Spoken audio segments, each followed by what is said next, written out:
Piga jana simu zangu mshiki, shida nini? Nilikuwa busy.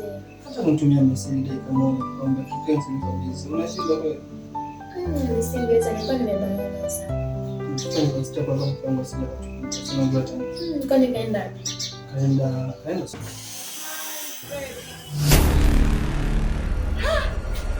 Wewe, serious? Naota macho yangu au? My love, hapana, sio hivyo. Huyu ni mwanafunzi wangu, amekuja kwa ajili ya kujifunza funza. Ni mwanafunzi chuo mwaka wa kwanza. Kweli. Hayo tunafanya huko nje itoshe, umeona mpaka uniletee ndani kwangu sasa.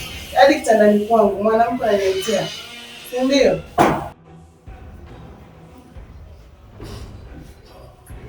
Umeamua hivi kunifanyia. Wewe shaina mimi. Sawa baridi, kama umeamua kunifanyia hivi, sawa. Nawe changu doa ama zangu au zako. Alafu wewe hivyo wangu unielewi, unisikia? Umeamua kuondoka. Ila hii zawadi kwa ajili yako.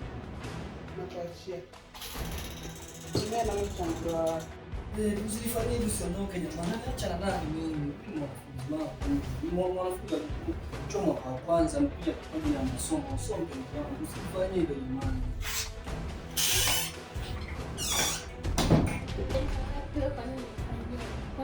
Niache kwanza.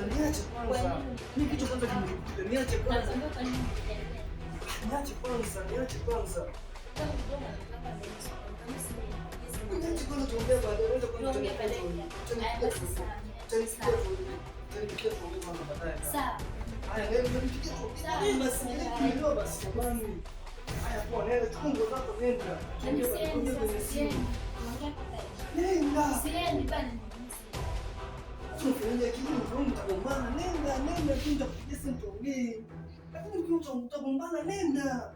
Siendi. Hata kama nikipigana tupigane huko. Wewe nenda bana. Siendi. Nimeambia siendi. Mimi nasikii. Lecho mbona hivi nielewa lecho, nielewa basi lecho.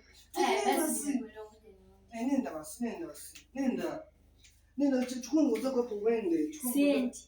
Kwani uende sasa? Siendi. Kwani uende? Akija mtu kwani nimefanya hivi? Man, uende jamani, nenda. Nenda basi, sikia lecho sasa, sikia. Haya mambo yanaongelezeka. Nikwambia kasi mimi na Mungu. Nenda basi nitakupigia simu. Kwa nini umeleta ndani kwako? Nitakuita. Kwa nini? Kwani usingenipigia simu? Nitakuita Mlimani City tuongee basi. Tutakutana Mlimani City. Nenda basi, nitakuletea na zawadi. Sasa. Chukua nguo zako uende.